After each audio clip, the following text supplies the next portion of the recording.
I called our presentation Global Warming in an Unequal World, Facts, Politics, and the Way Ahead, simply to give you a good idea of how we see these issues as they are emerging. Firstly, let's be very clear, and I think this is an issue on which there is now absolutely, there's certainty, there's much more unanimity that climate change is real. It is already dangerous. These words are used in negotiations. These words are used by scientists. Each word has a meaning. It is already dangerous. The only difference is, can we stop it from being a catastrophe? So the big challenge is between the danger and the catastrophe. It's also urgent. It's urgent because it requires the world to reduce emissions and to reduce them very fast and drastically. But the big challenge, and that's really the challenge of climate change, is that climate change and greenhouse gas emissions are directly linked to economic growth. So in spite of the fact the world has talked about reducing greenhouse gas emissions, in spite of the fact that the world has been negotiating about climate since 1988, as you will see in our presentations, it has talked, but it has done very little. And the reason is simple.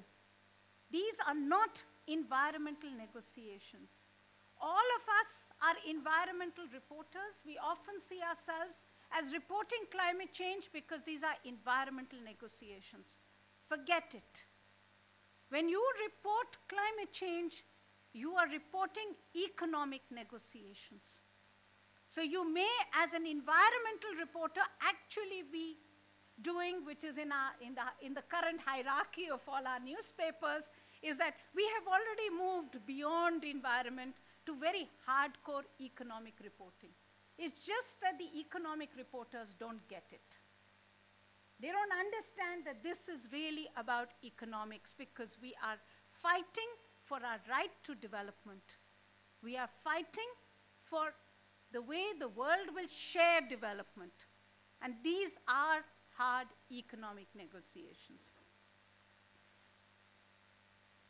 I play a role of an environmentalist as well as a journalist, and when I'm an environmentalist, I have many of you coming to me practically every season of the year, asking me whether the rainfall, too much rainfall in Delhi is climate change, or the fact that it hasn't rained is climate change, or the fact that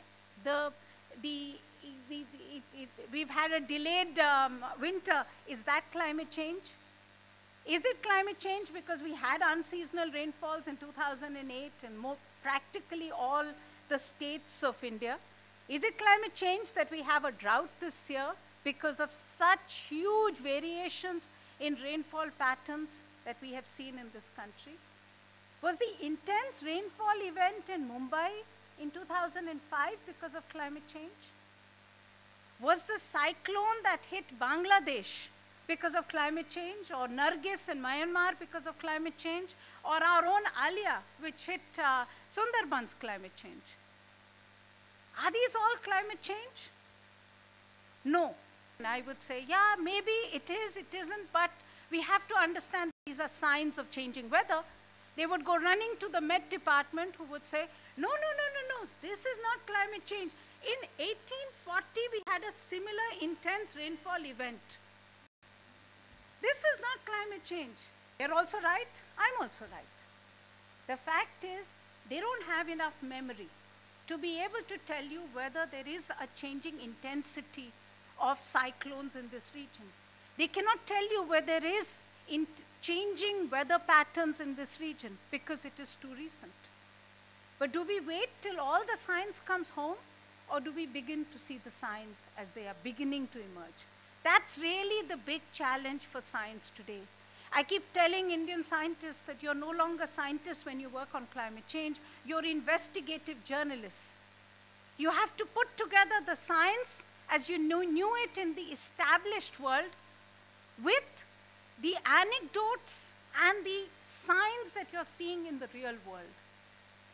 Now that's a phenomenal job that scientists are find it very difficult to do.